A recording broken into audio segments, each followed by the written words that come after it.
Hey guys, welcome to Salty Ginger Talk. If you're a returning listener, it's great to have you back. If you're new to the channel, we're really glad you joined us. Hope you like what you hear. So we continue to attract just awesome people to come on the show and talk about their experiences. Our guest tonight is named Bella. She's going to share some experiences from when she was young all the way up to current day. She lost a husband unexpectedly. She lost a child unexpectedly. She found herself in a cult. She has found lots of natural methods by which her life has improved, her mental health has improved, her spirituality has improved, and she's going to talk at length about all of those things. So she's a super interesting lady. We're really glad that we're able to get her to come onto the podcast. So without further ado, let's just bring Bella on right now. So, Bella, welcome to Salty Ginger Talk. Thanks so much for coming on the show. Thanks for giving me the opportunity to be a guest on your show, Joe. I'm very much looking forward to our conversation today. Me too. We Bella and I caught up several weeks ago, and we had an outstanding conversation when we spoke. I really enjoyed it, and I've been looking forward to you coming on, largely because I bet your views and the things that you focus on are very different than the things that I focus on, and I think there's a ton of value in exposing our audience to lots of different viewpoints, lots of different thoughts, lots of different approaches. And so I would just tell everybody there is not one perfect way. My way works for me. Bella's way works for Bella. I might have some things that she could incorporate into her life. She might have some things that I could incorporate into my life. And having conversations with people is a great way to surface those things. And that's what we're going to do on the program today. So, with that said, Bella, if you wouldn't mind just giving a brief background of yourself, and then we can just jump right into our conversation because I'm really looking forward to talking to you about it. I was born in a country town in Australia, and I had what appeared to be a fairly normal childhood from the outside, but I actually went through my whole family really went through a very traumatic divorce, and that sent me on like a very difficult path. And my mother was an atheist, so I had a lot of real disrespect and hatred and like feelings of superiority about anyone who believed in God or a higher power. And that all changed when I met my first husband, and he was a warrior in the true sense of the word. He'd done 4 tours of Vietnam, and then he had his spiritual awakening, and that is when we met, and he shared a lot of the information. He had books, and we did courses together like meditation and tantra and shamanic journeying, and that really opened my mind to there being more to life than can be perceived through the five senses. And we started a wonderful life together. We were both working in the outdoors. I was teaching climbing and skiing and rock climbing to different groups, school children, and also young people who had their first psychiatric diagnosis. So we used outdoor adventure activities to increase mental health, improve self-esteem, and things like that. So I was doing a PhD in that area, and he was using outdoors activities for team building.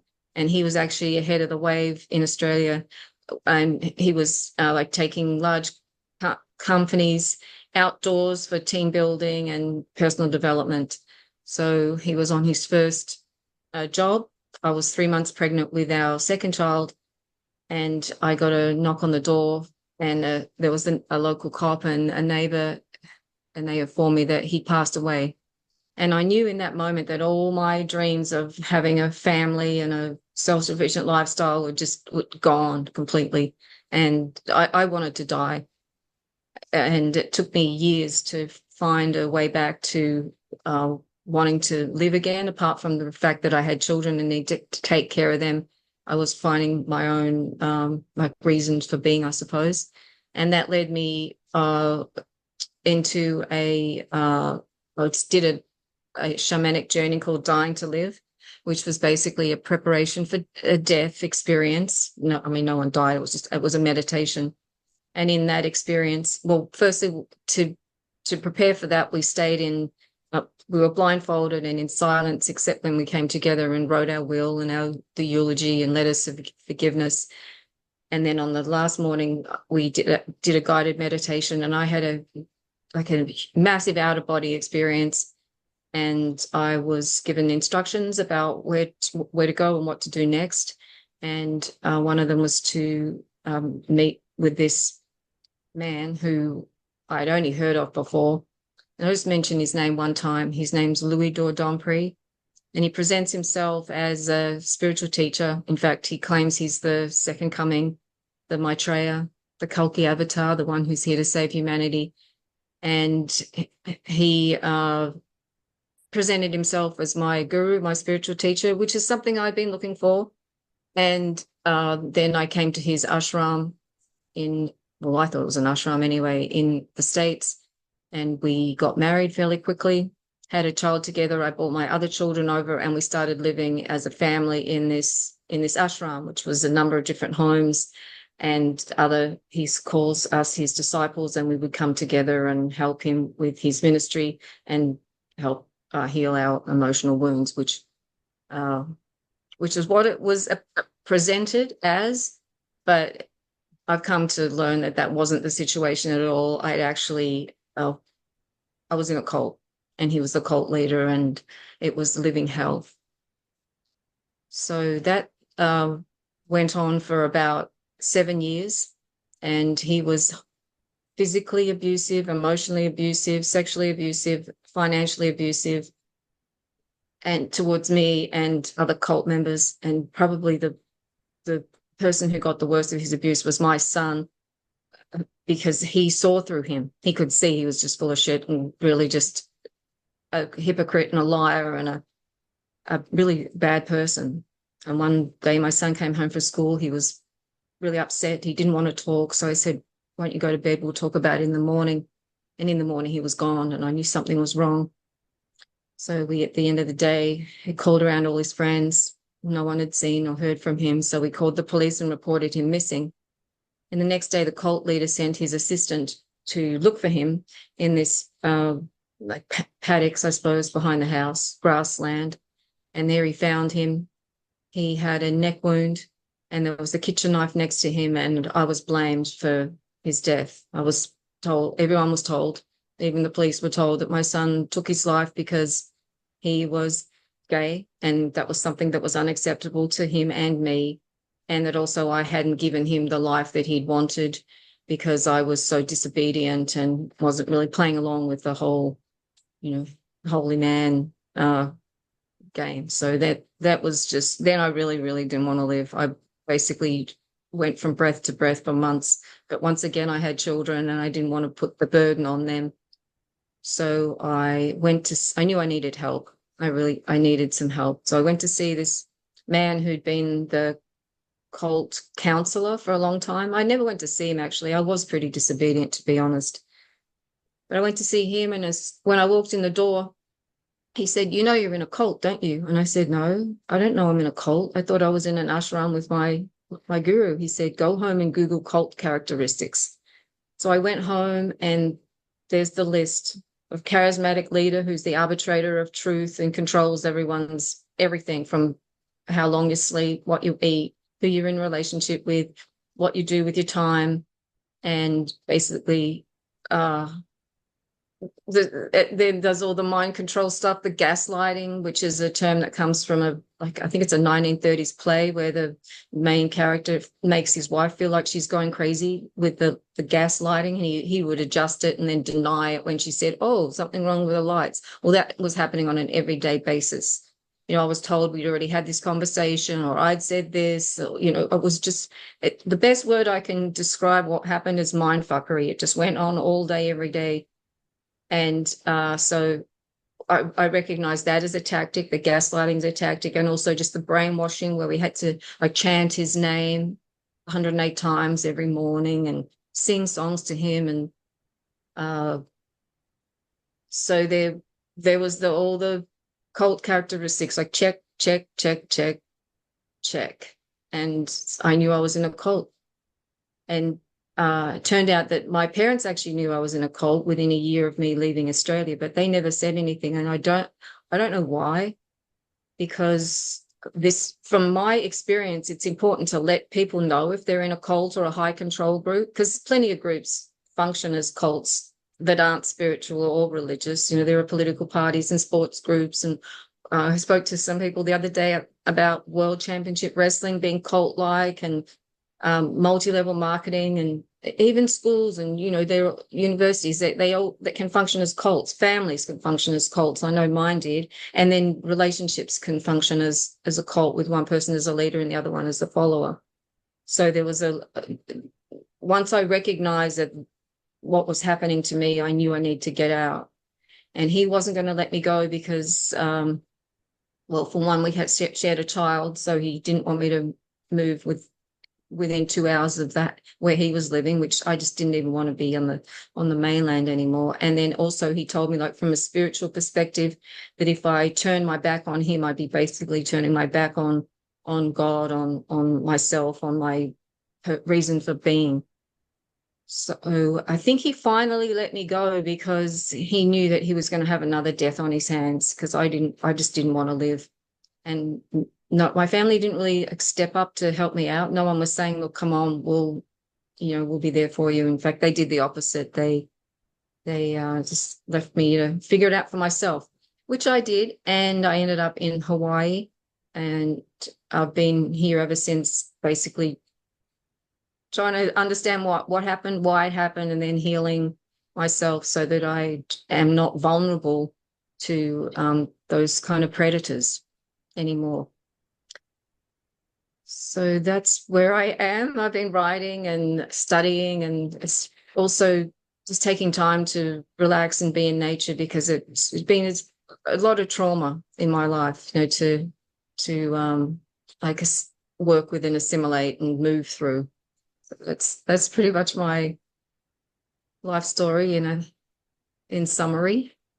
Sure. That is, you're right. That's a ton of experiences in there to talk about. So I want to put a pin in. Let's just recall that Bella's now in Hawaii, and she's done a lot of work on her own to kind of overcome all of those challenges in her life. And we're going to spend a lot of time talking about what she's discovered as she's done that work on her own, because I really want her to share what she's discovered and how she views it and what she does um, to kind of live a good and balanced and healthy life now, because I think there's a ton of value there. But going back, you were on a pretty good path. What happened to your first husband? How did he pass away suddenly?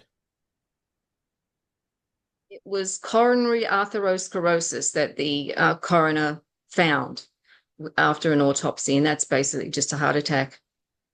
His heart Mm, just stopped. Then there was no indications for that, although because he was like he was with the SAS, so he's not a complainer. He might have had pains. I know he did have pain in his body, so he didn't speak about much. He didn't complain much. So as far as everybody knew, he was in what seemed like perfect health until he wasn't. So so, it was just, yeah, yeah, completely out of the blue.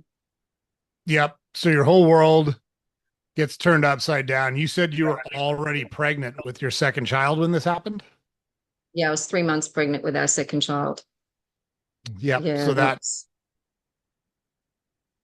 that was yep. And so, horrible. It was because I basically spent most of the pregnancy screaming.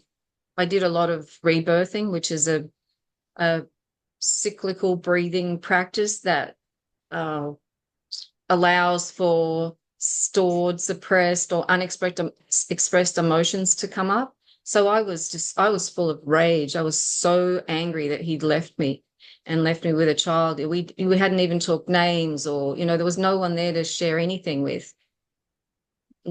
None of the yep. milestones or anything. So I was enraged as well as grief stricken. It was a really horrible time, and I really felt particularly bad for the baby that was growing inside me, because she was in this hell with me.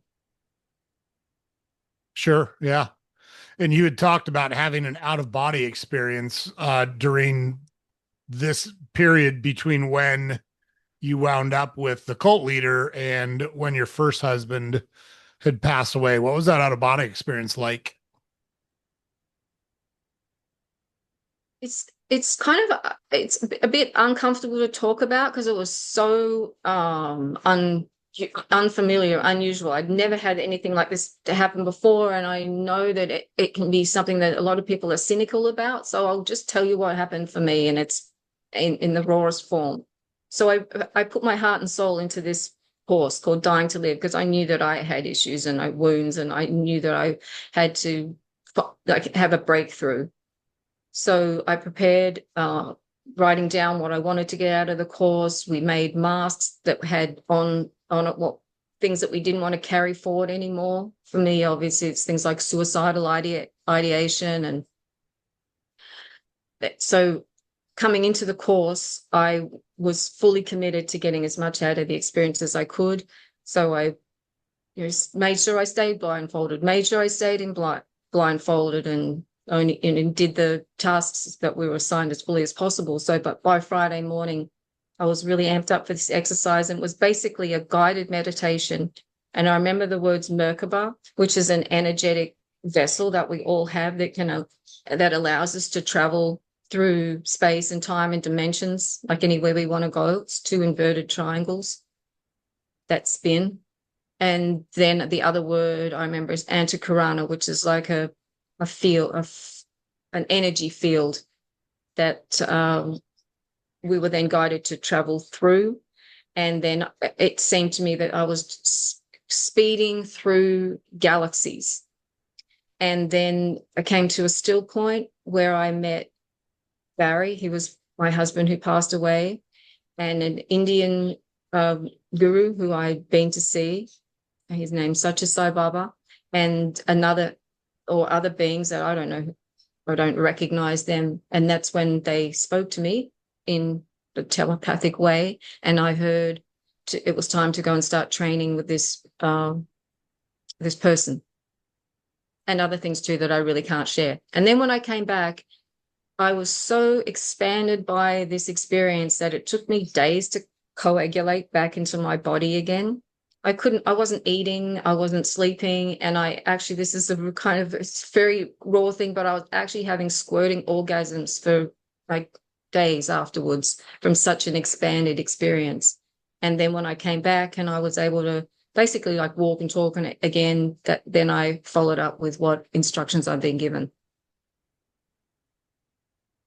Yeah. So the process from when you started this out of body experience to when you kind of, I don't know if recovered is the right word, but kind of got centered again was several days, is what you're saying? Although the out of body experience was probably only maybe an hour or so, but it took me days and I'll just like coalesce Yeah. and ground myself. Yeah. So I suppose the experience did last for days. Yeah. The way you said it was what I was just trying to wrap my mind around the timeline. So to the point where you could kind of process what had happened and kind of move forward from it, it took several days, I think is what you're saying. Yes. Yeah. Yeah. And then did you seek out your second husband? Did you go find him, or based on Yeah. your out of body experience, you went and found him because of the direction you got? I went and called him and told him what had happened. And he said to meet him in New Zealand. He was producing a Millennium event.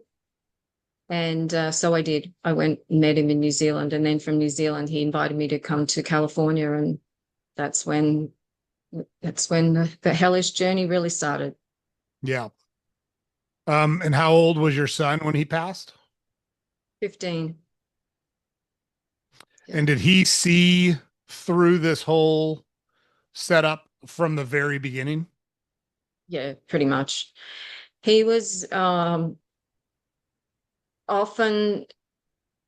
like belligerent. He didn't want to do what he was, the sorts of things he was told to do. He wanted he could just see that these things were wrong. That I can't give examples, but there were so many things that were wrong, that were hypocritical. And so he was often talking back, and he got a lot of punishments. The main punishment he got was like writing lines. So you have to write positive affirmations. I am obedient, like 99 times. 3 times a day or something like that. The one I got most was I'm the wife of Christ. I had to write that over and over and over again until the point where I said, this is bullshit. I'm not doing this anymore.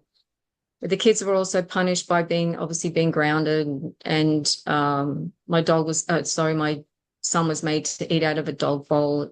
It was just really humiliating for them. Mm. And they also had to join in the cult activities. So on Sundays we had this disciple training, which was hours and hours and hours of emotional processing with people crying and screaming and going, releasing their emotions. And that was abusive for the children too, to have to witness people in that kind of distress. Did your son have conversations with just you during this time period, expressing his concerns, his skepticism, his dislike for what was going on?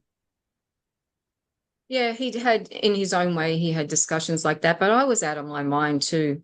And Sure. I was still at the point of trying to convince him and myself that, we were in the right place doing the right thing, and, it was all going to get better, and, we were working through stuff.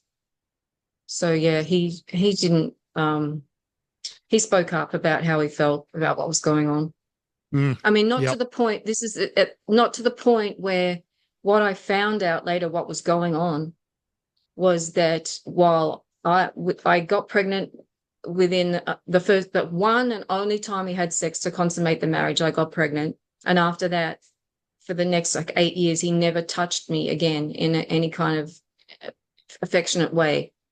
And he would tell me that I was too needy, that I was too much like a man, that I didn't deserve him, I'd been disobedient. And basically then he just wrote it off as that what was best for my growth and evolution was to be celibate. So while I was in a celibate marriage, but what I found out later, that he was grooming the men in the cult. He was inviting them to explore their sexuality with him. So he was basically convincing the men in the cult that they were gay. And he was also grooming the boys in the cult. And I found this out because there were 2 young boys who were part of the cult in Australia. They'd come into the cult very wounded, and they were told from only about 8, 9 years old that they were gay. And as soon as they accepted that, their lives would be a lot easier. And he sexually abused those boys. And once I heard that, then I could re-engineer what was going on under our roof, and that my son was being groomed, and that he did speak out to his grandfather, who told him that if he was ever touched again, to let him know. So, my son did ask for help, but it was ignored, and I had no idea that abuse was going on that level.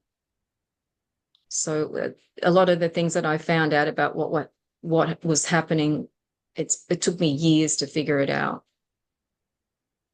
Sure. Yeah. I mean, those are obviously terrible experiences, and I'm sorry that you went through all of those things. You after your son passes, you kind of make your way through the next couple of years until you can extricate yourself from this situation, and you wind up in Hawaii. So kind of talk about what you did when you got to Hawaii. How did you start your process of kind of rebuilding your life after all of these experiences that you had? Well, it took me less than a year to get out. Once I found out, I just didn't leave straight away, but it Hmm. was less than a year. And once I came to Hawaii, then I started studying. I heard words like narcissistic personality disorder. And so I was doing research into what that was. And as soon as I studied what narcissistic personality disorder, I immediately recognized that that's what this cult leader has, and my mother too. But rather than just pointing the finger at someone for being a narcissist, because narcissists are everywhere, I found it was most helpful is to look at myself and say, well, what is it in me that attracted me into that relationship? Why did I stay? What part of me benefited from being in a relationship with a narcissist? So I've come to understand that both narcissistic personality disorder and what some people term as codependency are both self-love deficit disorders. They just manifest in different ways. So the narcissist is a complete bullshitter who makes this false persona that's going to get them the attention and energy and what they need to feel acceptable, because they're basically, narcissists are a bottomless pit of self-hatred. They're like irredeemable, really. They're because they have no ability to self-reflect or feel empathy. So they're the exact, in reality, they're the exact opposite of what they project to the world. Yes. Like Yeah. people say things like, oh, they only love themselves. They don't. They can't even love themselves. They're actually incapable of loving anything, regardless of what's coming out of their mouth. They're not capable of that at all, regardless of what they say or how they try and act. Everything's an act to cover up that void, that bottomless pit of just self-hatred that they have inside themselves. Whereas my wound, lack of self-love, manifested as the need to get the love, the attention, the approval from outside of myself. So looking to other people to give that to me. And at the start of the relationship, that's what he did. It's called love bombing. You're beautiful, you're, all these wonderful things that I probably, now we're going to have a family, things that I wanted to hear. He told me all the things that I wanted to hear at the start. And that's pretty quickly followed up by hate bombing, which is what was most of the relationship, was basically telling me about all the things that are wrong with me. And so both the narcissistic personality disorders and the codependency, it like perfectly dovetail together. And once I understood that was my reason why I was attracting narcissists, then I had to learn to love myself.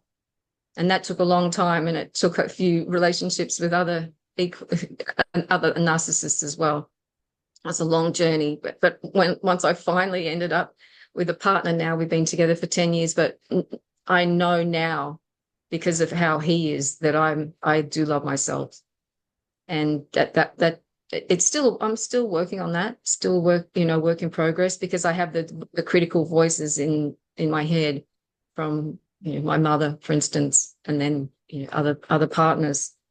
So I worked on understanding my wounds, establishing self-love, and then I wanted to understand more about cults and how they operate. So I did a lot of research on all the different types of cults, cult leaders, all the famous ones, infamous ones, and just the ordinary ones that seem to slip under the wire. And that was very helpful from an intellectual point of view, to just know that my experience, while it was what it was, it wasn't unique. There are a lot of people who are in cults, and I came to understand that the sort of ways that cults operate, with mind control and brainwashing and control of people's time and energy, I could see how that was being orchestrated on a societal scale, on a global scale. I can see how those cult principles are in effect for everyone, for everyday life. I can talk more about that later, but the main thing that helped me with my healing on the physical level was to spend time in nature and to stay directly connected to the earth. It's called grounding. So I haven't worn shoes for about 8 years, except when I need to, because the ground's not safe to walk on, but I stay directly connected to the earth. So I'm receiving the earth energy, because the earth's a giant battery. Everything has energy, but the planet obviously has a lot of energy, because it's a massive structure. So I receive the earth energy that helps me balance electromagnetically, and also with positive electrons, and it helps me get the energy so that I'm not depressed. I'm not suffering every day. I feel uplifted. I feel supported and loved through my connection with the earth and with nature. And the other practice that I started doing is sun gazing, which is receiving light, which is life optimizing information into my eyes as the sun is rising. Just as it comes above the horizon, it's safe to receive the sunlight through the eyes into the brain, where my consciousness was expanded, and so that I could learn more and understand more. And it really enabled me to be able to receive a lot more information, and then collate it and write it down, so that I've been writing books for the last couple of years. And so that's spending time in nature, lying on the grass, walking on the beach, stargazing, cloud watching, hiking, paddling, whatever it is, just being in nature to calm my nervous system because I was so traumatized. And it really worked. It's really and appreciating beauty too. That's an under recognized medicine. As when we appreciate beauty, it just allows the body to relax, and then healing can take place, whatever healing it is that we need. And in fact, it's important to be relaxed, because that's when our bodies receive what is needed for healing and then go about the process of healing. So I practice a lot of relaxation and just trusting in the process that my higher self is getting what it needs and for my continued healing. So that's the main ways that I've healed. And also the other thing that I did as well, it doesn't happen so much now because I did it so much in the past, was make sure that I release any emotions that I'm feeling. And that can be, like I said, it can be done through the different breathing techniques, or even just to feel, if you're feeling enraged, just to know that there's this energy that needs to come out. So, and there are ways to do that don't hurt other people's feelings or damage property or whatever. And it's really important to do that. Like if you need to cry, cry. Just there are probably times and places where you might want to do that, but it's important to make time to feel the emotions, because it's energy in motion. And if that energy isn't allowed to move, it can create all sorts of health problems. Mental health, physical health suffers if we hold on to our emotions or pretend that we are okay when we're not, or medicate them. So I've spent a lot of time crying and screaming into towels, or inside my car with the windows locked up, saying whatever I want to say. I've done exercise is a good way to move emotions. Writing down feelings and uncensored feelings and emotions, and then burning them. There are lots of tools that we can use to move these emotions that we all have, that really can just move through us, and they're not going to kill us. They might feel horrible, but they have their their time and their place. They will move through. Not to say that I'm never going to feel rage again, but if I do, I will let it move through me, and then I'll be free and clear. I'm just So not it's very suffering anymore. But sure. sorry, that's the main thing I wanted to say, was by doing all these different, very simple, free, easy practices, that I am now at the point where I'm not suffering anymore. Well, that's great. Yeah. Interesting. We had on a woman from Canada, and she is a clairvoyant healer, and she is a doctor of psychology. And she talked about being able to see into people and see their energy. So you're not the first person that we've actually talked to that talks about energy with healing properties and or with the capability of healing. When you talk about grounding, how do you experience that? Meaning, I understood what you said, walking without your shoes on, laying on the grass, walking on the beach, those kind of things. Can you feel the energy that you're absorbing, or does it happen and you feel the effect it has on you? I feel like I'm connected to something that's bigger than me, wiser than me, stronger than me. I feel connected to that, so I feel protected. And that's how I feel sourced. It's not like I step onto the earth and then I can feel the energy come up through my Yeah. feet, but I can feel it in different places. I can feel different energy in different places, like mountains, for instance. I can feel that energy, or the ocean, or even just trees, individual energy. And I'm glad you've had a conversation about energy with somebody else, because for a lot of people, if it can't be seen or touched, it's not, it's not relevant. But it's really, life's all about energy and our own, protecting our own life force energy, because there are so many ways that energy is being depleted, and that doesn't end well. It creates a lot of suffering. And also, just back to the grounding, There are those things that we mentioned, like walking barefoot. You can also walk on bricks. They're conductive, and concrete, but obviously like wet grass, sand, that's optimal. Uh, Lying on the earth, being relaxed, that's brilliant. The other things are when there's like snow on the ground, touching trees because they're grounded, they've got their roots in the earth. So as you walk past, just put your hand on a tree, as long as it's safe and you're not touching, prickly ants or anything like that, or touching leaves from a tree, bushes, crystals, rocks. There are lots of other ways to get grounded. And then there are breathing practices, and you can use visualizations. You can imagine yourself as the like the trunk of a tree, and there are branches of energy that go out into the beyond, and then roots of light that go down into the earth.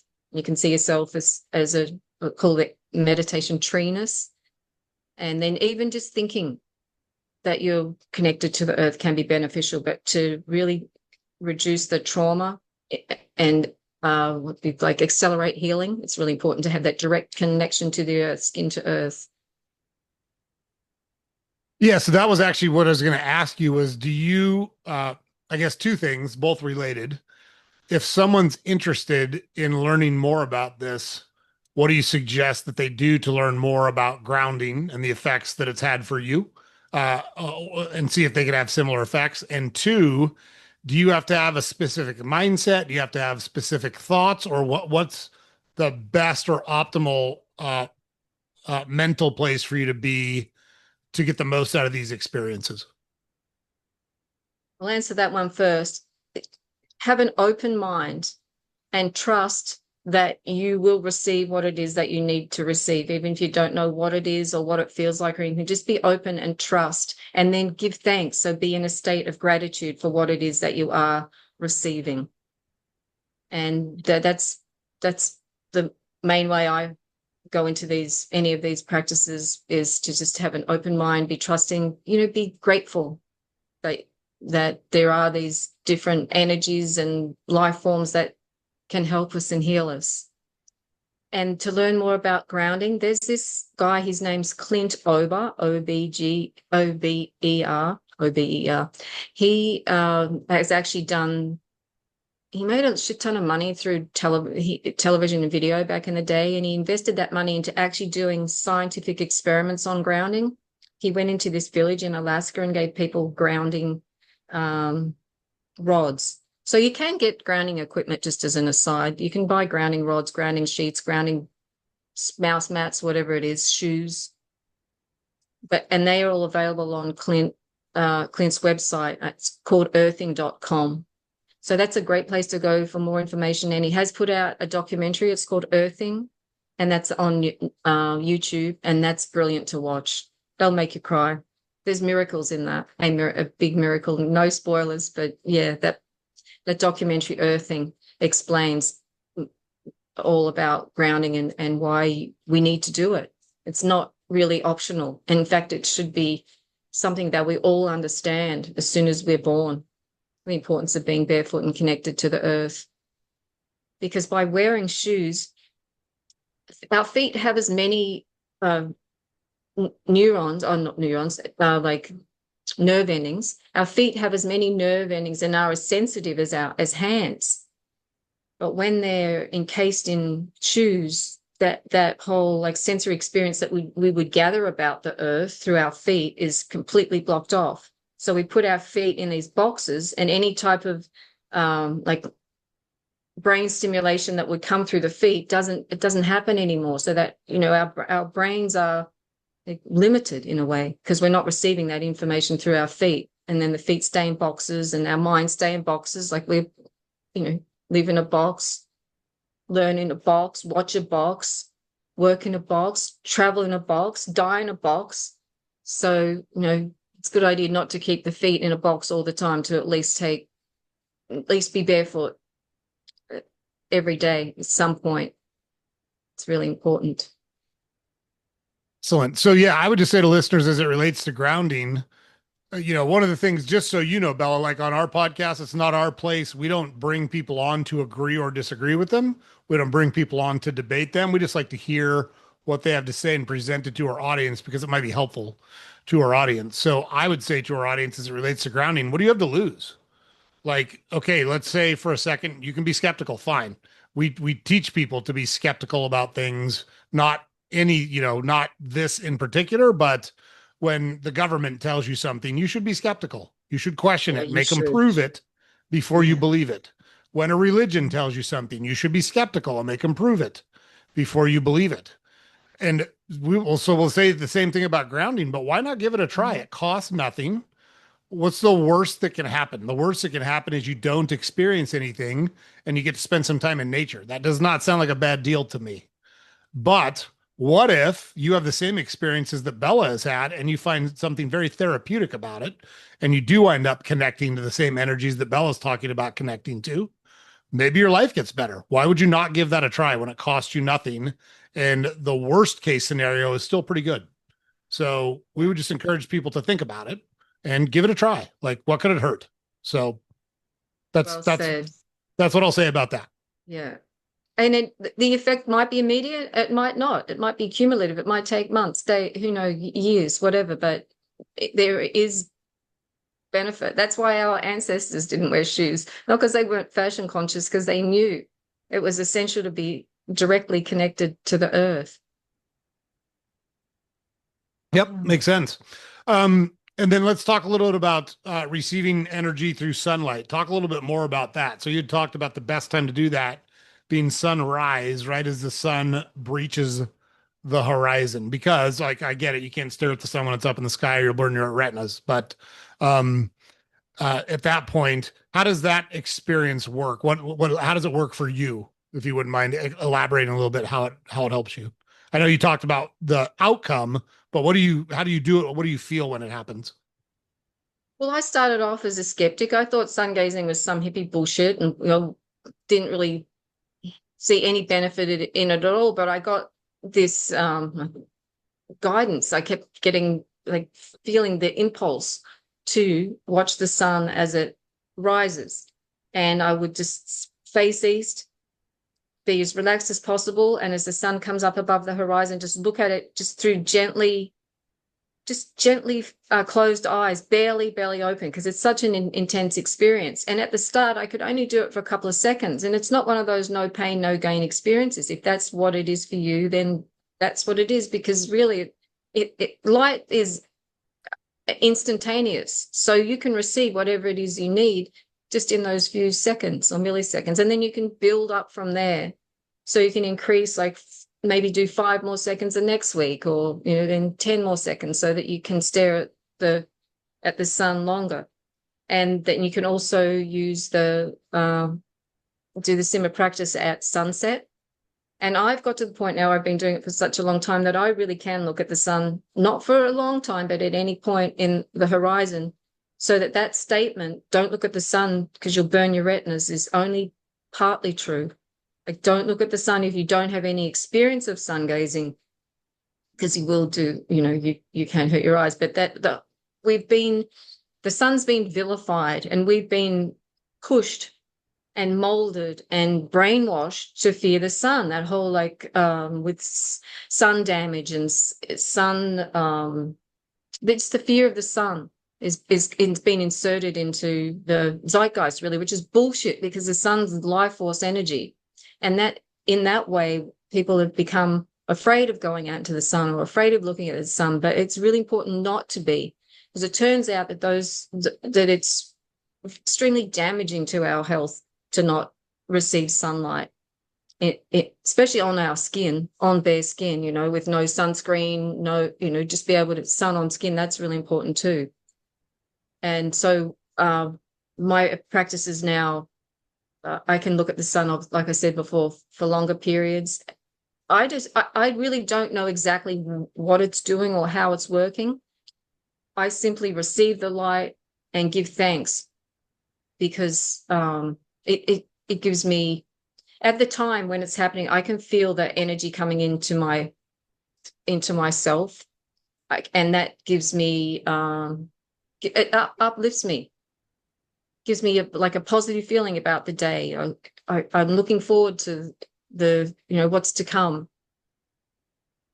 And so Yeah, so that's what there's happens in the, that's sorry. great. I appreciate you sharing your experience with it. So, a couple comments as it relates to sunlight. There's lots of science behind sunlight being absolutely necessary, right? Vitamin D is transmitted through sunlight, and our body can use vitamin D. As it relates to sunburn, I can speak with experience on this because the ginger and salty ginger talk is because of my fair skin and red hair. So I could tell you that too much sun exposure for someone like me is not a good thing, but I don't avoid the sun. I absolutely get sunlight because I believe the key points of the day to avoid the sunlight are basically from 10 a.m. to 4 p.m. And after that, you're not getting the direct rays and the intensity of the sunlight that can damage your skin. And so if you're someone like me who burns very easily in the sun, just avoid those times, but don't avoid sunlight because it's not healthy at Right. all to avoid No. sunlight. It's not healthy at all to not go outside. Um, it's there's lots of science behind going outside too and just being in nature as a remedy for depression, as a remedy for anxiety, as a remedy for insomnia. There are lots of science-backed things that validate a lot of the things Bella's talking about. So I know a lot of people like to be skeptical. A lot of people like to be sarcastic and make jokes. And look, I like a good joke as much as the next guy. However, I think it's foolish to dismiss stuff out of hand without trying it and seeing what works for you. So uh, I will just say all that for our listeners because there's lots of people out there that like to be skeptical about things without really exploring them. And I think that's a bad approach. I think you might be depriving yourself of stuff that could really help you simply because you don't have an open mind. And, Bella's talked about that candidly here, that her mind was closed to this stuff until she went through a lot of experiences and had to find some way to manage the rest of her life after those experiences. And she's had a lot of success with these things. So we're fortunate that she's on sharing them with us. And I think there's a lot of value in them. So I appreciate you doing it. Thank you. And I just want to say about the sun gazing too, like you said about grounding, it's free. What have you got to lose? You can just try it and see how it works.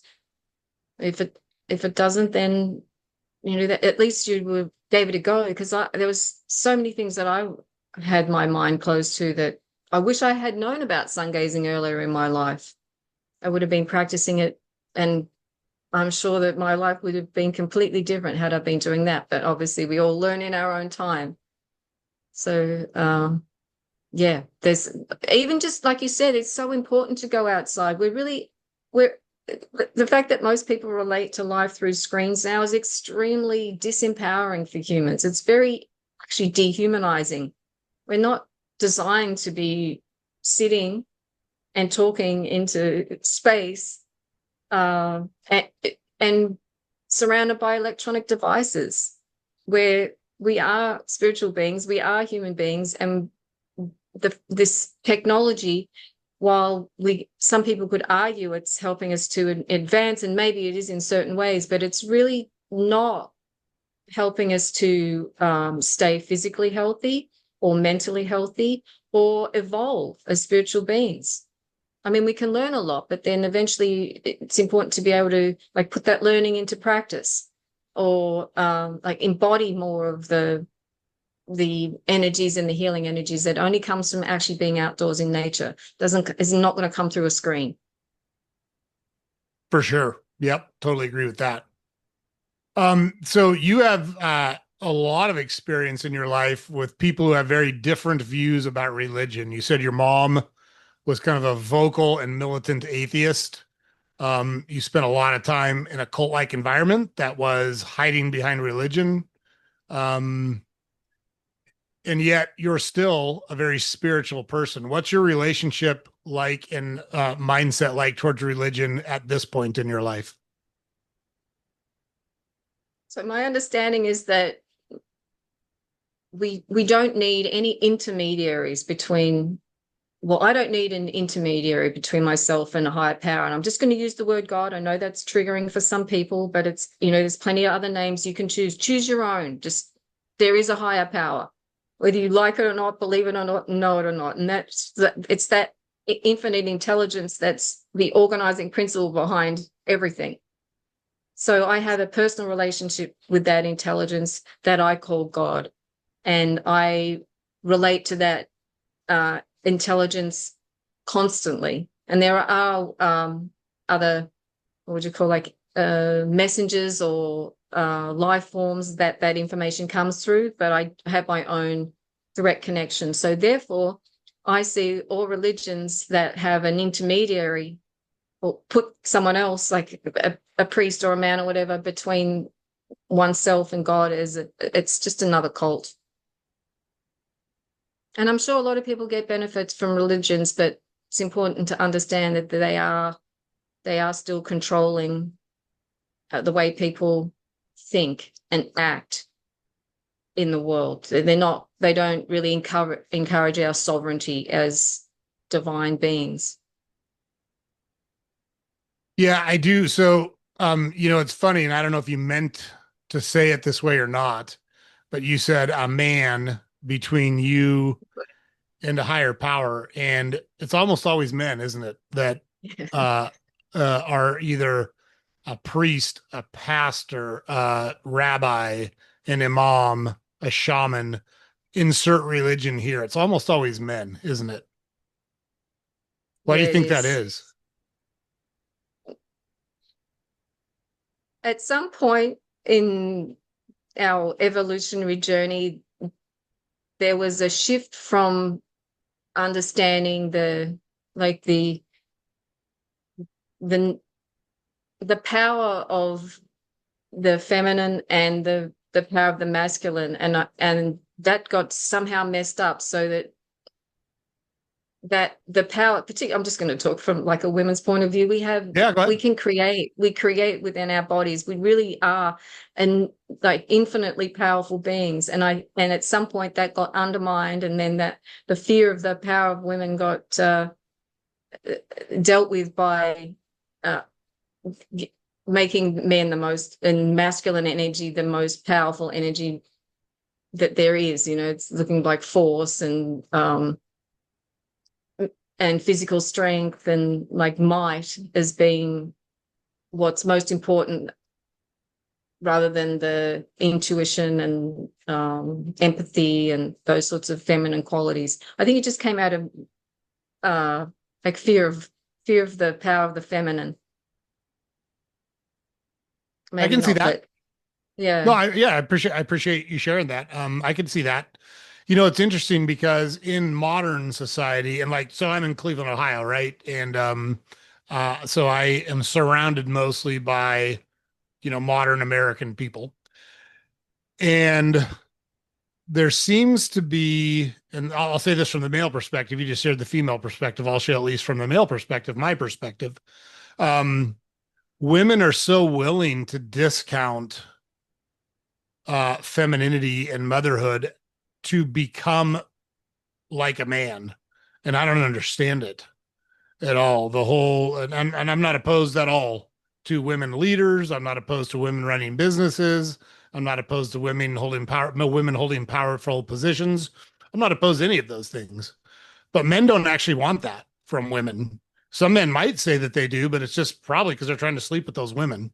Um, Men want a woman who is not weak, who is not a shrinking violet, but is feminine. And, to be able to create and grow and bring another life into the world, what's more powerful than that? What's more important than that? And what can a man do that compares to that? And it just seems to me like women are so willing and intentionally tried to downplay that, like it's not a huge deal. And I think it is a huge deal. And I think it's something that we as a society have to place much more emphasis on, both men and women. But that's just my take. Right. Because we've all got feminine qualities and masculine qualities. right, Yep. within us that we can work with and balance out so that we become, whole beings.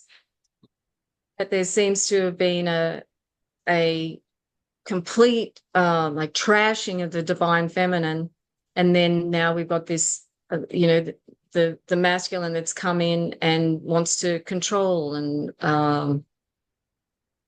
that doesn't work well. We need to be in much more balanced with those energies in society. I remember I went through a time where I chose to leave my career. I was lecturing in outdoor education, and I chose to leave my career to have children. And I felt embarrassed by that because, on a form I would say, what do occupation? And I'd write like author or whatever. But really, I was a mother.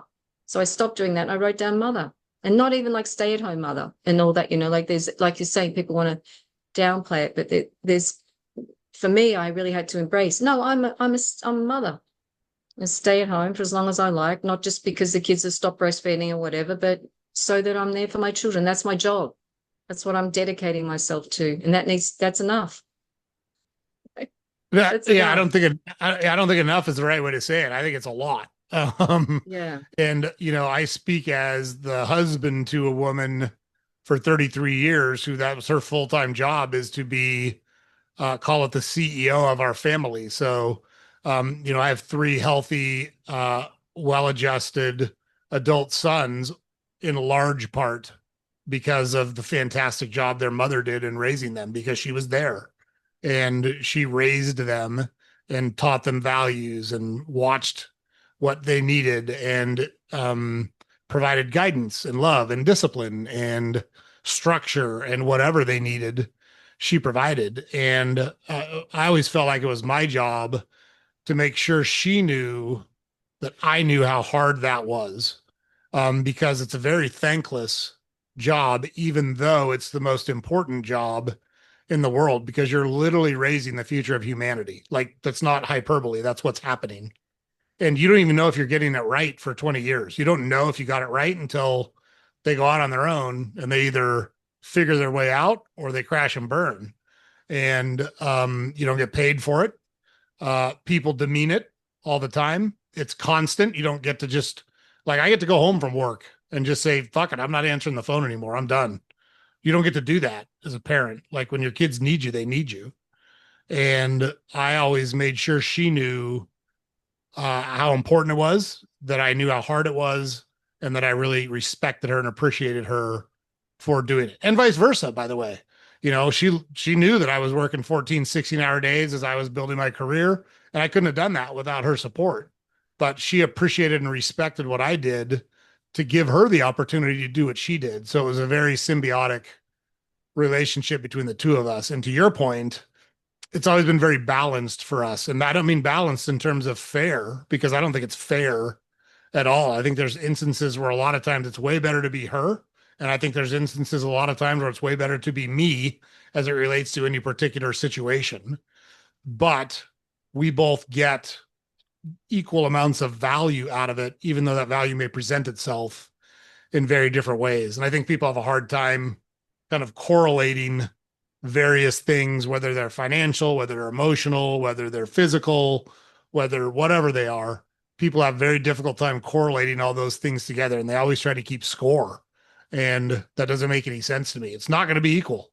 There's going to be times where one of you needs to do more or needs more from the other one. And if you're in a good relationship, the other one will step it up while it's necessary, and they can count on their spouse to step it up when it's necessary for them. So there's my long-winded diatribe on male-female interactions, but I can just tell you that's worked for us for 3 decades. So That's so beautiful, Joe. Thank you for sharing that. I love hearing stories about relationships and families that do work, because I don't really have any or hardly any experience of healthy relationships or families. It's so good to hear when people can really love and respect each other, and then create this environment where the children can flourish.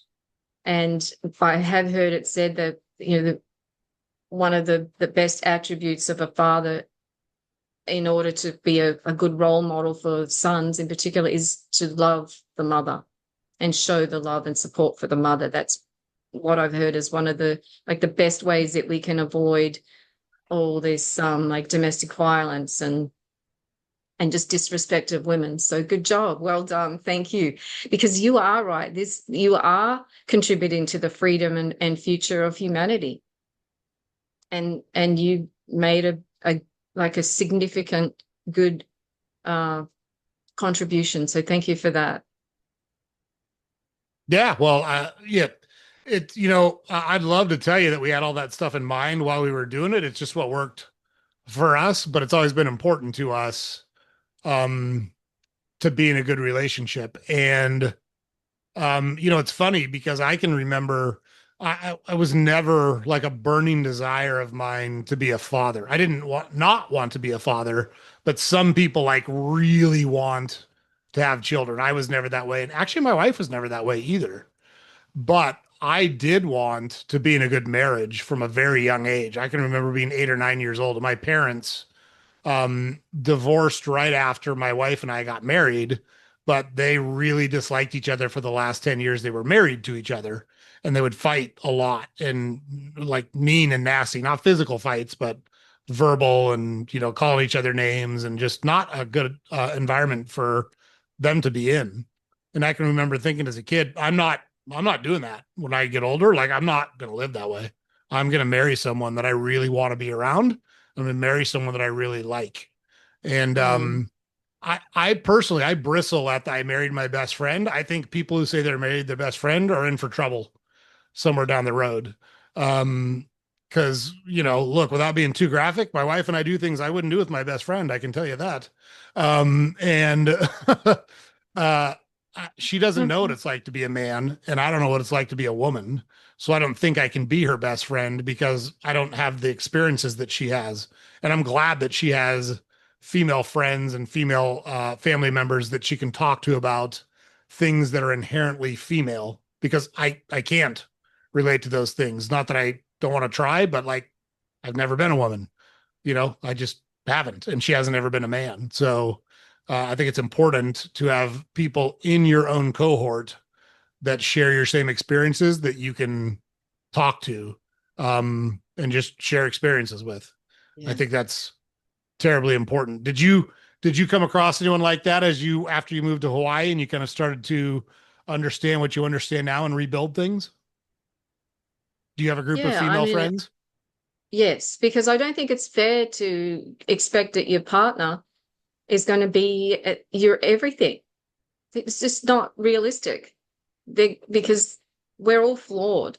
We've all got our strengths and weaknesses. So it is important to have other friends where that can be there to talk about things in the relationship, right? That you need to bounce off someone else.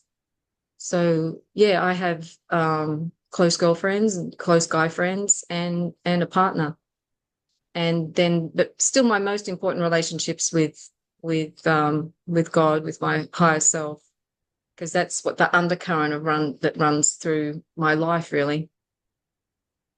Sure. Yeah. What you said you have written and or are writing books. What are you writing about? Well, I just finished a book. I'm going to show it now. It's called New Human of New Earth. It's ridiculously long. I was gonna say you spent some time on that thing, didn't you? That's a big book. About 7 years. Um, yeah, I think that'll be my opus. That's basically a reminder of how to be human and understanding what's happening, like on the bigger picture of our evolutionary journey as a species, as the human species. A reminder of all of the technologies that we have in our body that we can use, from movement to our breath to sounds we can make. And then there's these other like esoteric sort of practices that happen within our bodies that we don't really know about yet. Some of them are coming to the fore.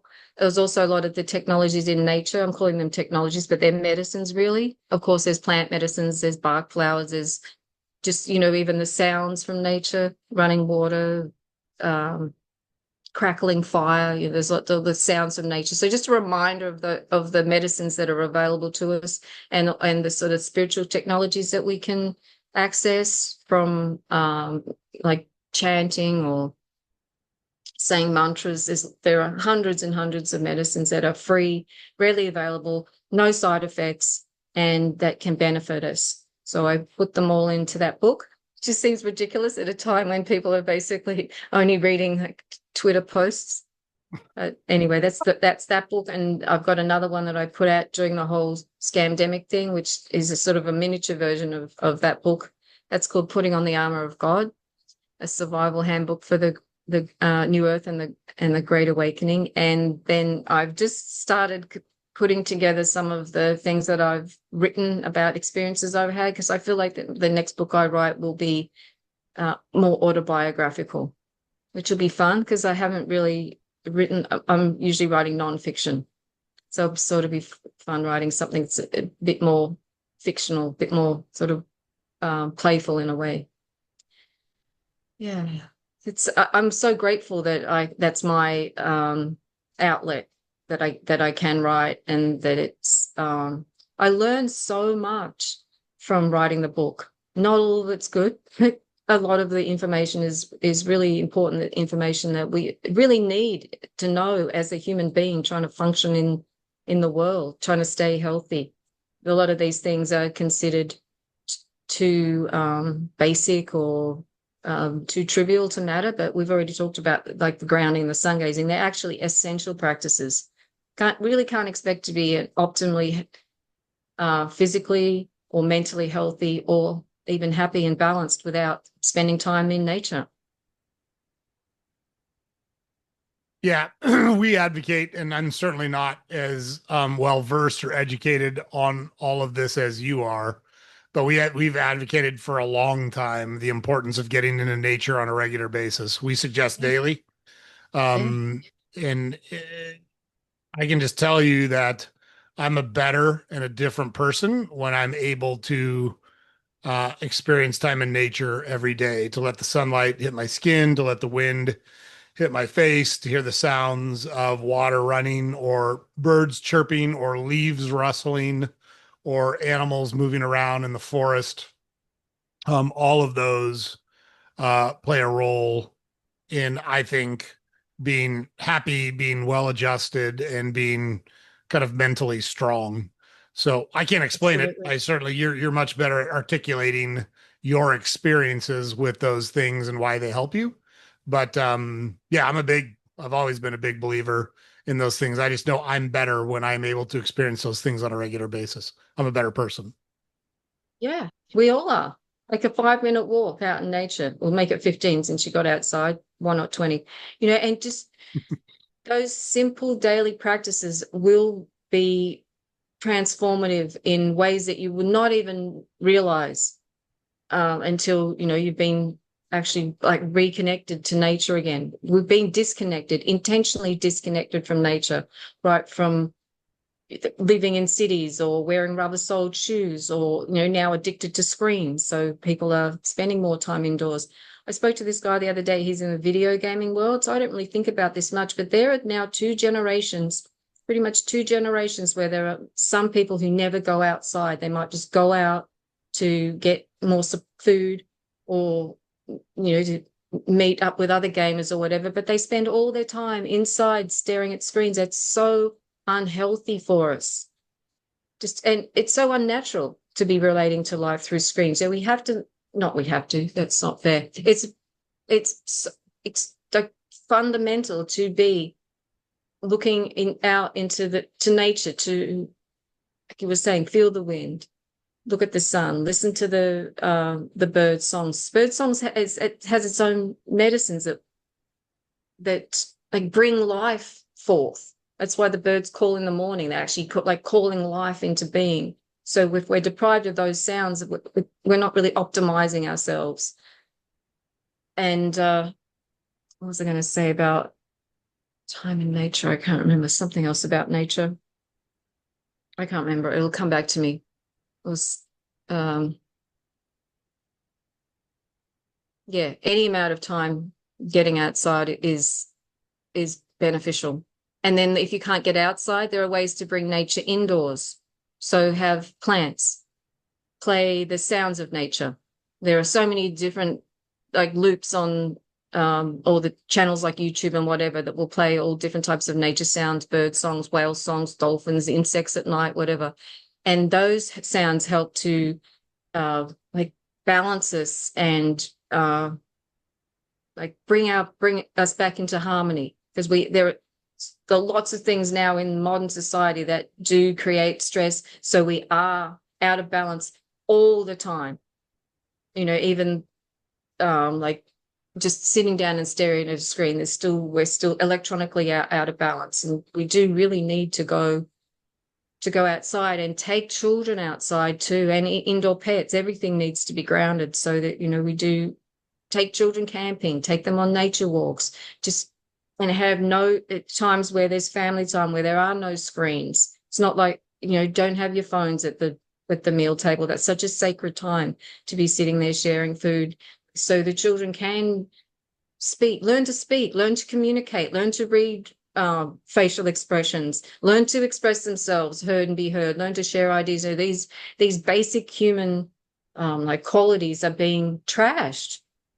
They're being forgotten and left behind. And what does that say about the future of humanity?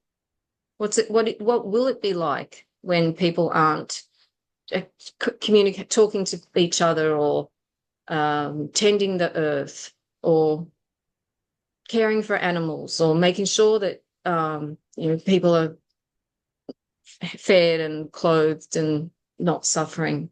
What happens when we're all just staring at a screen? I don't know. I don't want to think about that. I like to think, because another way that we can increase our quality of life is through what we think about, in addition to like what we talk about and what we do, because our thoughts are energetic, and our thoughts create our reality. Not necessarily instantaneously, although that can happen. So it's important to be mindful of what we're taking in terms of information, what we're watching, who we're listening to, because that can all be pretty toxic as well. So by being out in nature, it's just, usually, unless it's going into a wild storm situation, but it's important to have that peace, that calmness, that, just that deep rest that can come from being away from screens and in a natural environment. And you can find that in your backyard. You can create a space like that in your backyard or in a park, and just go and visit that regularly. And when you do go to places more often, that energy and the environment, the creatures and that, they get to know you, and you can go and see your friends. Yeah. It sounds so funny, but I spend a lot of time snorkeling in the reef out front. I go and pick up fishing line that wraps around coral and plastic bags and stuff like that, which just kills things. And it's so good to be just like rambling around, just getting to see I know where the fish, not rambling, I'm actually swimming, but I get to know where the particular fish live, or where the eel lives, or where the sea urchins hang out. And so the world becomes actually becomes a very friendly and fun and magical place. Yeah, that sounds like a great way to spend time. That's outstanding. Yeah, it's fun. What's something you haven't done or experienced yet that you really want to do or experience at some point? That's really bad, but I'm actually looking forward to when I'm free of my body.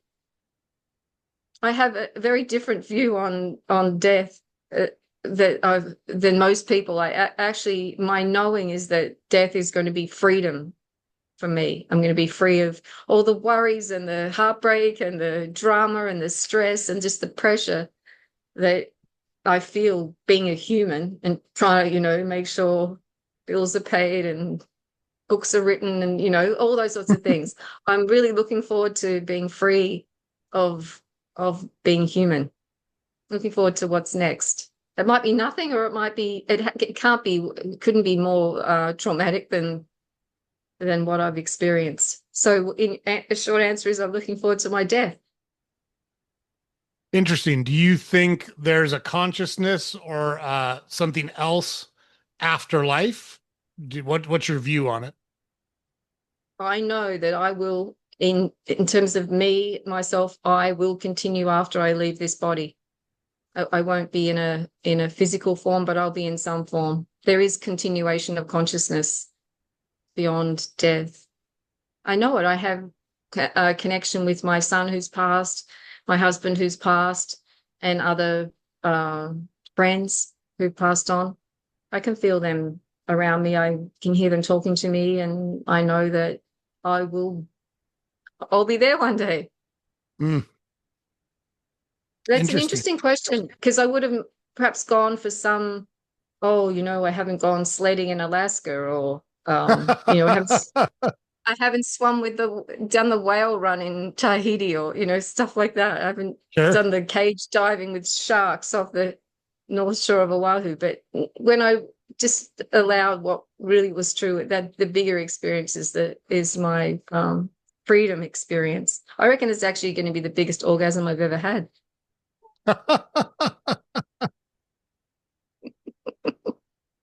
I hope you're right. I hope you're right on all counts.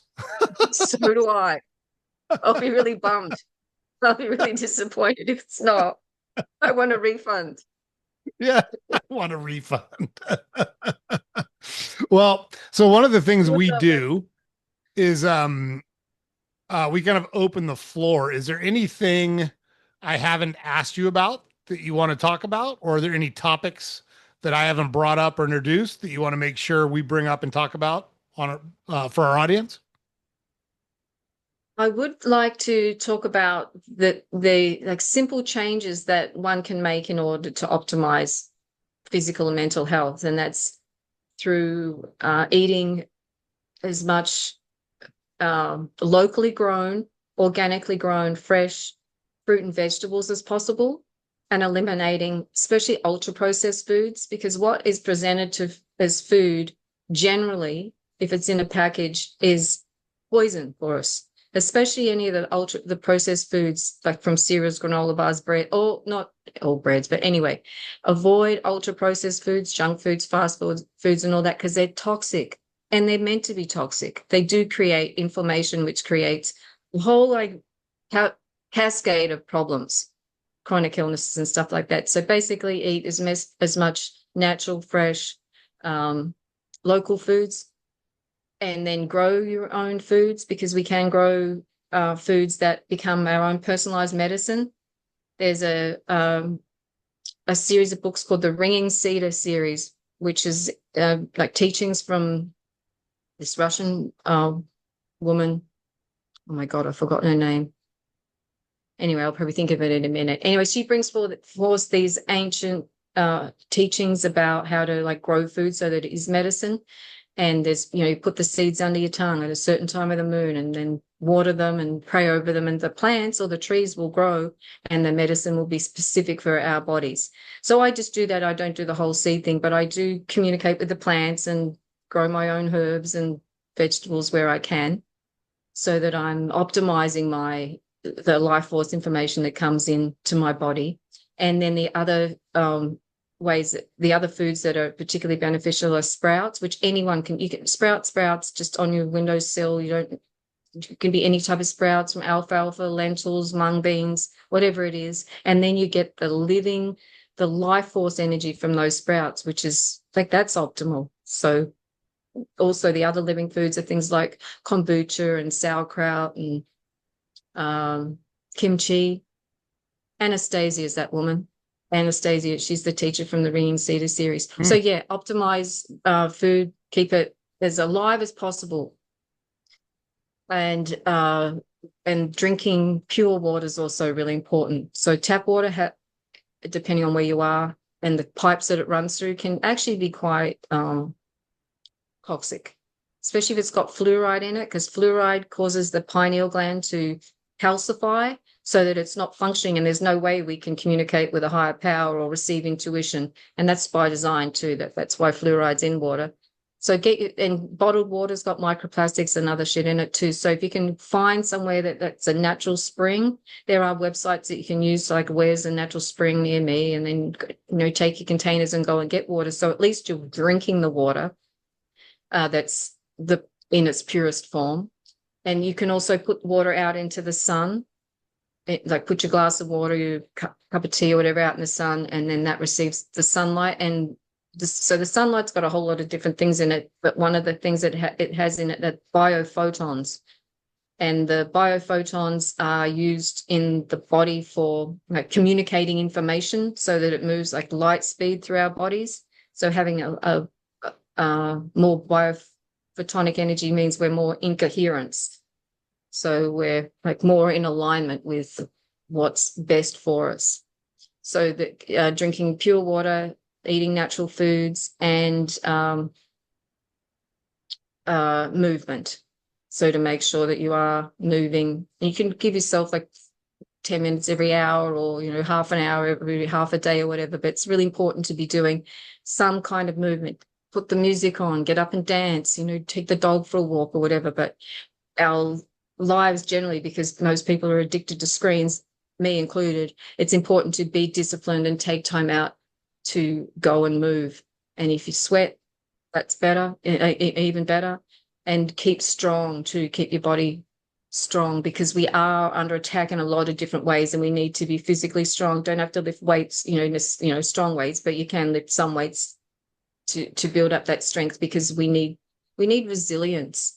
And by having a strong body, we can be more resilient, because there's so much shit gets, put upon us from all different directions. And it's important to have, a clear mind and a strong body and a connection to a higher power in order to navigate through all this, whatever gets thrown at us.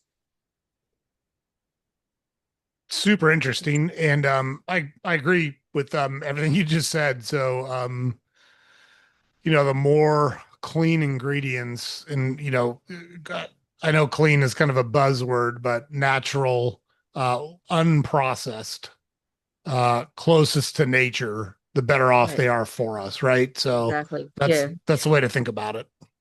Right. They're the closest possible, the closest that it is to its natural form.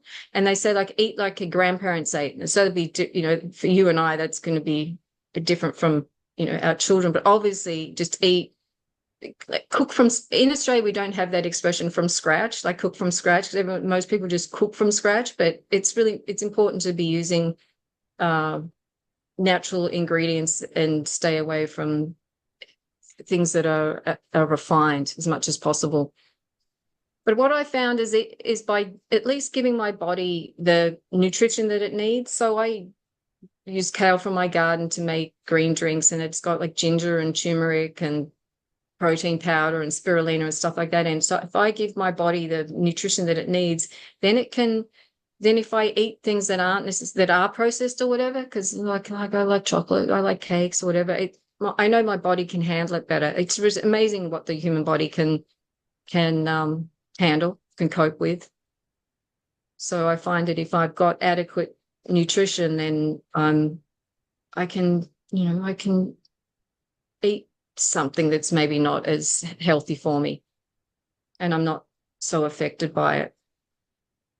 Yeah, well, I And the mean, other thing that it makes your oh, brain function better. It makes all the systems yeah, in your body function better. Like everything in your body functions better when you feed it good food. It just and good water. It just does.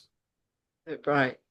And also, we've been another lie that's been inserted is that somehow like fats are bad for us, but healthy fats, like fats from olive oil or avocado oil or avocados or ghee or butter, organic butter, and even if it was free range meat or whatever, like that's brain food. That's what our brains need to function properly. It's healthy fats. We have to have them in our diet. So this idea that, we shouldn't be having any fat, that fat's bad, that's to keep us limited in our consciousness.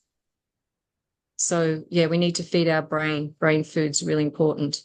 And then also the other thing, it's important to be doing some kind of detoxification because of the air we're breathing, the food we're eating, the information that we're taking in.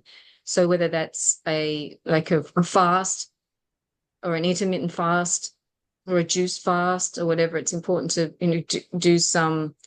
um, do some detoxing, because it does, our bodies do accumulate toxins, our minds accumulate like toxic thoughts and ideas. So at least, and spend some time, cleaning house, basically cleaning house on the inside. And then the other thing that I wanted to mention is how important it is to be human, to do human things as much as possible, to practice being a kind, helpful, supportive human being, to listen to someone else who's talking to you, really listen, and to cook food from scratch, like I said, to go out dancing, to garden, to make music, to create art, whatever that is. It's really important for us to do human stuff, spend time with other people, sharing food, sharing stories, sharing, celebrations. And that's, for me, that's where I'm at the moment in terms of how I want to, show up in the world, is just being a good person who's happy and enjoying life most of the time. And it's important to take time to enjoy life, this, simple things in life. Yeah, I'll add one more. Have sex. I don't mean meaningless casual sex, but like physical intimacy is very, very good for you. And there's a tendency Yes. now in today's society to abstain from that or not seek that out. And I think that's insanity. The hookup culture whereby you just meet someone and randomly have intimacy with them. I'm completely and totally against that. It's useless. It has the opposite effect that you're trying to have. But the physical intimacy with someone that you relate to and care about, like it's terribly important for your mental and physical health. And people Yeah, are good. missing out. And it's free They are. and it's And it's exercise. free. It's exercise. It's exercise. That's a good point, Joe. Thank you for including that point. That's really important. And that I totally agree, that whole hookup culture, the whole just random sex is just, it's really, really detrimental. And the whole porn thing, this, oh my God, don't even get me started on that. But the damage that, that's being done around human sexuality is it's untold, really, that and it's really sad, because like you say, it's a very sacred and powerful practice to be making love with someone. But that's not what's happening now. There's just, I don't know, it ends up being more or less like rape, really, mind rape and body rape. And it's very damaging.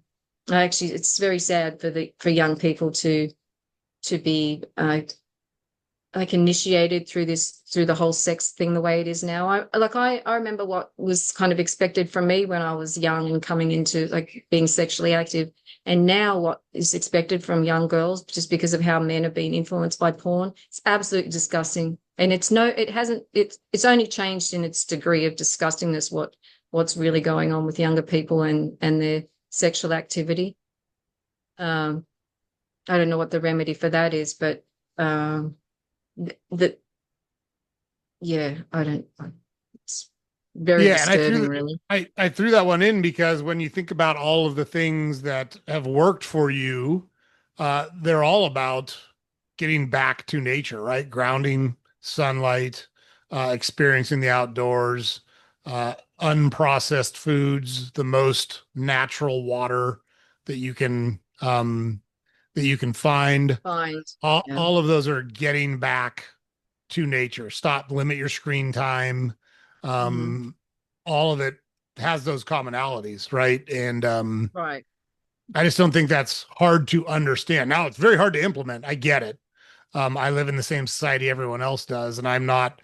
I always say I don't throw stones because I live in a glass house, and so I'm not perfect. I eat shit I shouldn't eat. I watch too much television, blah blah blah blah blah, like anybody else does. But I'm also cognizant of it, and I'm working on it, and I'm encouraging everyone else to think about it and work on it for themselves too, because they're going to wind up with a better life if they're able to do it. Mm. Yeah, and thank So, you for what you're doing. well, thank you. Yeah, thank you for coming on. Like, you were just an outstanding guest. When you get through your book, I'd love to have you back on and talk about your book that you're writing, the semi autobiographical slash fiction book that you're working on. It'd be great to have you back on. Oh, thank you, Joe. I'd love to come back on and talk about that book when it's published. Thank you so much. Appreciate Yeah. that. Yeah. So, yeah, I'm not trying to cut us off. Anything else that you've got? Anything else you want to talk about? Just a reminder. It's going back to like looping back to the start. Don't believe anything I say. Go and really try it out for yourself. Don't trust anyone who's giving you any information. No one, because the mainstream media is government propaganda, and you can't believe anything that you see on the screen now with AI and all that. They can make anyone say anything, and they do. Don't be trusting doctors. There are some good ones, but doctors are the bitches of big pharma.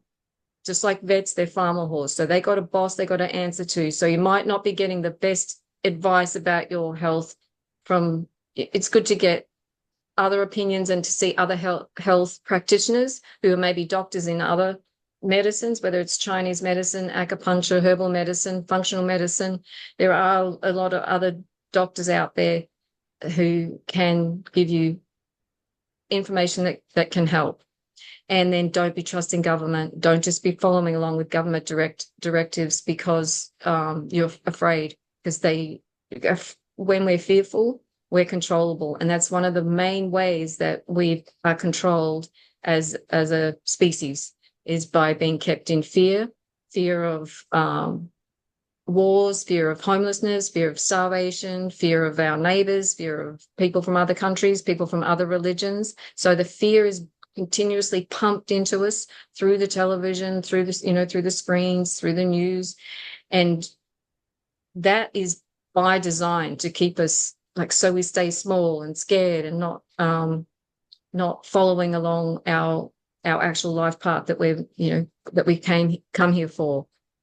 So just be aware of the fact that there are systems in place that do want us to think and behave in certain ways so that we are kept basically sick and in the dark and suffering. That's really what's happening on a bigger picture. The systems like the government, the law, the legal system, the religions, education system, the whole field of science, they all work together to keep us in our box so that we're contributing, working 9 to 5, paying our taxes and following along with government directives, which is not always in our best interests.